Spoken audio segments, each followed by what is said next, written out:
이번 시간에는 자기관리 잘하는 사람을 사랑하시는 하나님이라는 제목으로 말씀을 드립니다. 하나님께서는 자기관리를 잘하는 사람을 축복하십니다. 노하기를 더디하는 자는 용사보다 낫고 자기의 마음을 다스리는 자는 성을 빼앗는 자보다 나으시다. 잠언서 16장 32절. 기독교는 하나님께서 친히 제정하신 생명의 종교입니다. 마음의 종교라고 하기도 합니다. 축복은 마음에 달려있어요. 성령 충만은 마음 관리를 잘하는 것이라고 해도 과언은 아닙니다. 성령이 충만하면 위기의 순간에 예수께서 놀라운 5차원의 지혜를 주시고 이길 기회로 만들어 줄 수가 있어요. 마음 관리를 잘하려면 내가 희생해야 됩니다. 내가 죽어서 없어져야 되는 거예요. 자기가 살아있으면 절대로 관리할 수가 없어요. 자기 십자가를 지고 주님을 따라가야 됩니다. 십자가에 남을 지우고 남을 씻기 하지 말아야 됩니다. 억지로 십자가를 지면 부작용이 생겨야 됩니다. 내 목 십자가를 지십시오. 차라리 내가 십자가를 지고 가는 것이 낫습니다. 지고 가기 힘들면 끌고 가야 됩니다. 주님이 주시는 평강을 얻기 위해 기도합니다. 오늘도 성령 충만하여 마음 관리를 잘 하시고 자기 십자가를 지고 주님을 뒤따라 살아가시는 저와 여러분 되시기를 바랍니다. 그래서 복된 나라 되시기를 기도하며 축복합니다. 인간의 행복 중 하나는 좋은 친구를 만나는 데 있습니다. 그래서 저는 사람 잘 만나는 사람들이 될지어다. 사람 잘난 복이 임할지어다고 안수하면서 기도를 많이 해줍니다. 젊은 사람들, 어린 사람들에게. 사람은 한 사람의 진실한 벗은 1000명의 적이 우리를 불안하게 만드는 그 힘 이상으로 우리를 행복하게 만듭니다. 고통스러운 인생에서 좋은 친구를 만나게 하시고 아름다운 우정을 나눌 수 있는 것은 아주 귀중한 하나님의 선물입니다. 지금 여러분들 곁에는 손을 셀 수 있는 부하와 같은 친구가 얼마나 있습니까? 조건 없이 함께 있어줄 수가 있고 마음을 나누고 서로 위로해주고 격려해줄 수 있는 친구가 얼마나 있습니까? 예수께서 우리를 친구로 삼으시겠다고 했는데 친구로 삼게 되는 귀신의 종이었습니다. 근데 종과 친구의 사이를 말씀하십니다. 종은 주인이 무엇을 하는지 알지 못하지만 친구는 그걸 압니다. 예수께서 하나님부터 들은 모든 것을 알려주셨다고 했습니다. 그래서 하나님에 대해 바로 알기 전에는 종이었지만 이제 다 알게 되므로 친구라는 겁니다. 다시 말해서 친구는 하나님에 대해 잘 아는 사람, 체험한 사람이라는 겁니다. 하나님을 믿는 수준이 있고 하나님을 아는 수준이 있는데 믿는 수준이 종이라고 하고 아는 수준을 친구라 할 수 있습니다. 믿는 수준에만 머물리는 사람은 친구가 될 수 없습니다. 우리가 아직 하나님을 온전히 알지 못합니다. 계속 알고 깨달아가고 있어요. 그러면 우리는 아직 하나님의 친구가 아닙니다. 하지만 믿는 수준을 넘어 아는 수준을 가겠다고 결심한 사람은 하나님의 친구입니다. 바벨론 연합군이 유다를 침범하여 주전 597년에 1만 명이 포로로 끌려왔는데 거기에는 다니엘과 사닥, 메삭과 아벳노가 있었습니다. 이 사람들이 포로로 데리고 왔는데 못난 사람, 별볼일 없는 사람 다 자기 집에다 두고 똑똑한 사람, 쓸만한 사람만 다 데리고 갔단 말이에요. 포로로. 그 포로로 데리고 간 사람이 축복받은 사람들이에요. 왕조와 기독과 흠이 없고 아름다우며 지식왕문이 통달했습니다. 이들은 바빌론 왕국에서 3년 동안 최상의 대우를 받으며 최상의 교육을 받고 바빌론의 고급관리가 되는 꿈같은 상황에서 하나님 앞에 뜻을 세웠습니다. 오늘 여기에서 다니엘과 셋중 같은 귀한 친구들이 함께하는 은혜가 여러분 말씀을 듣는 모든 분들에게 임하시기를 예수님의 이름으로 축원합니다. 자신을 더럽히지 않기로 뜻을 정한 친구입니다. 자기관리를 잘했다는 겁니다. 하나님께서 원하시는 자기관리를 했다는 겁니다. 8대 다니엘은 뜻을 정하여 왕의 음식과 그가 마시는 포도주로 자기를 더럽히지 아니하라고 자기를 더럽히지 아니하도록 화관장에게 구하니 당시 이방에 살던 충신한 유대인의 어려움은 율법에 금지된 부정한 음식과 우상에게 바치는 음식을 먹는 문제였습니다. 다니엘과 세 친구들은 부정한 음식을 자기를 더럽히지 않기로 단호하게 생명을 걸고 결심했던 겁니다. 더럽히다가 신적인 모독을 의미하며 하나님께 전적인 신뢰와 순종을 결단한 겁니다. 왕의 음식들이 율법의 음식 규례에 어긋나는 피를 뿌려 잡은 고기거나 부정한 동물의 고기 또 우상에게 바쳤던 음식이었을 것으로 추측할 수가 있습니다. 도저히 있을 수 없는 요구에 바벨론 황관장의 은혜와 긍휼을 얻게 하셨습니다.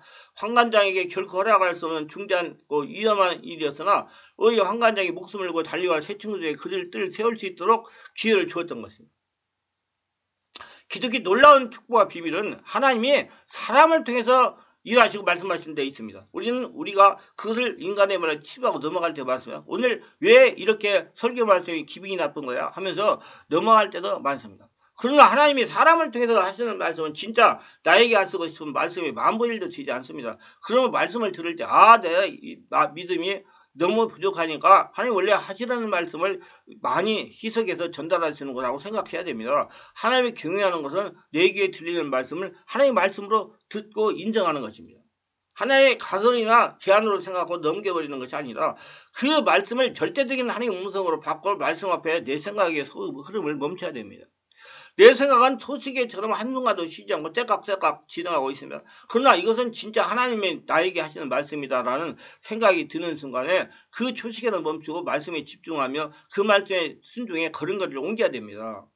그럴 때 하나님의 역사가 나타나기 시작합니다. 저는 보면 내가 말씀을 어떻게 한 사람을 대상으로 말씀을 전하고 그 말씀을 자기에게 했다고 찌부렁대는 사람이 있어요. 안타깝습니다. 그 얼마나 와서 앉아가지고 자기한테 하는 말씀만 들으려고 깨는 말씀만 들으려고 하니 그 은혜가 뭐가 되겠어요? 그냥 하나님이 나한테 하시는 말씀만 들으면 얼마나 은혜가 되겠습니까?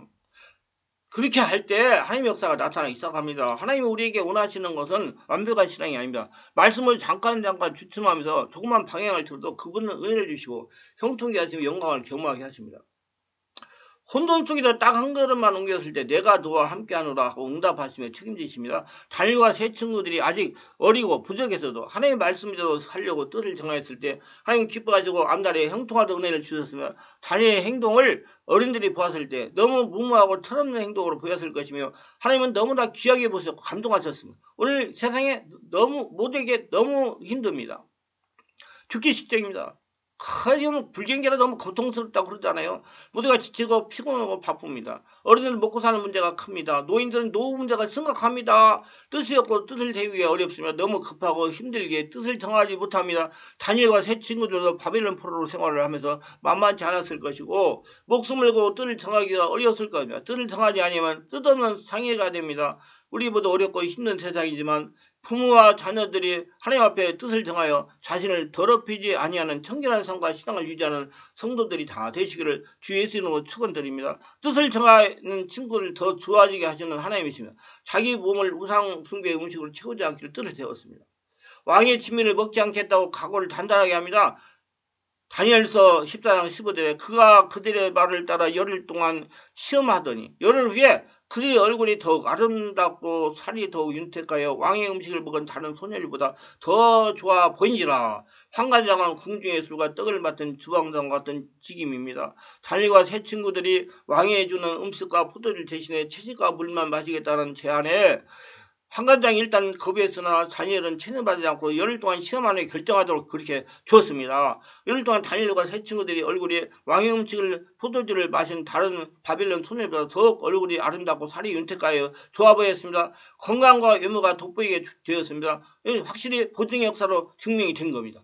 신앙으로 뜻을 정하여 채식을 하면서도 마음의 안정을 가진 자의 얼굴에 육식을 하면서 불안을 품고 사는 자보다 더 건강하고 아름답다는 것이 확실한 증명이 되었습니다. 그는 한 사람이 아닌 네 사람 모두에게 공통적으로 나타난 증거로 환관장을 부인할 수도 없고 거절할 수도 없었습니다. 일반 상식을 완전히 뒤덮은 경이로운 사건이었습니다.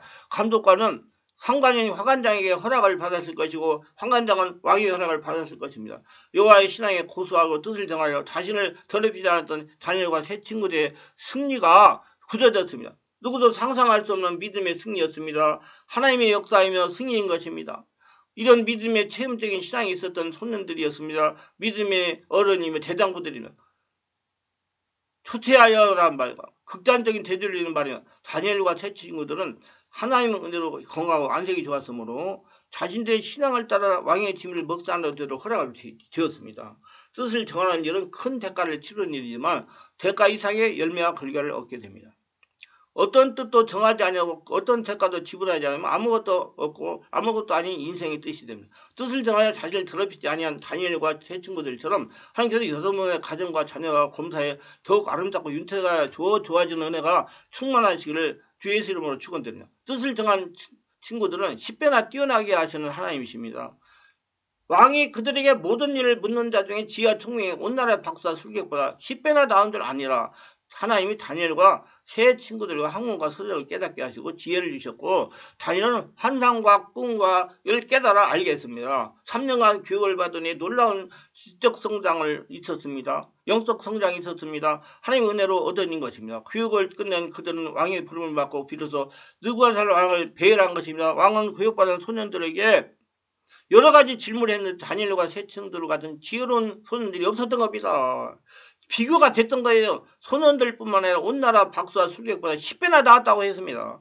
10은 만수이므로 이들의 지혜와 총명이 비교되지 않았던 것을 뜻합니다. 박수와 술객들은 바벨론의 모든 학문과 지혜를 대표하는 관료계급을 일컫는 것입니다. 다니엘은 재임기간에 이스라엘 바벨론 포로기간과 동일한 70년간 관료 재임기간임을 말하고 있습니다. 다니엘의 비애의 실패 기쁨이 이스라엘 역사와 동일한 맥락에서 이해되며 하나님의 백성의 궁극적인 승리를 암시하고 있습니다. 하나님의 책임을 비교할 수 없이 뛰어나게 하심을 보여주고 있습니다. 오늘 말씀 나를 잊고 포로로 잡혀간 한 청년이 하나님 앞에서 신앙을 결단하여 제국의 총리까지 오르는 성공적인 삶을 살았다는 신앙의 영웅의 이 얘기입니다. BC 605년 바벨론 누부갓네살 왕이 1차로 유다에 침입했을 때 유다 족속 중에 귀족의 자녀들 똑똑한 아이들을 포로로 잡아갔습니다. 똑똑한 사람들을 잡아갔어요. 다니엘은 남유다 왕국의 귀족 자손의 누부갓네살 왕에게 발탁이 되어 바벨론 왕국에서 3년 동안 교육을 받게 된 다니엘은 자기 몸을 텔레비전하고 뜻을 정했어요. 그래서 하나님께서 그 사람을 높여 쓰시고 지혜롭게 하시고 모든 거기 나라의 사람들과 지혜롭게 해서 승리하게 만들어 주신 것입니다. 말씀이 유익하셨다면 구독, 좋아요를 부탁합니다. 제가 설교하여 동영상을 제작 유튜브에 올려 많은 사람에게 전파하는데 큰 힘이 됩니다.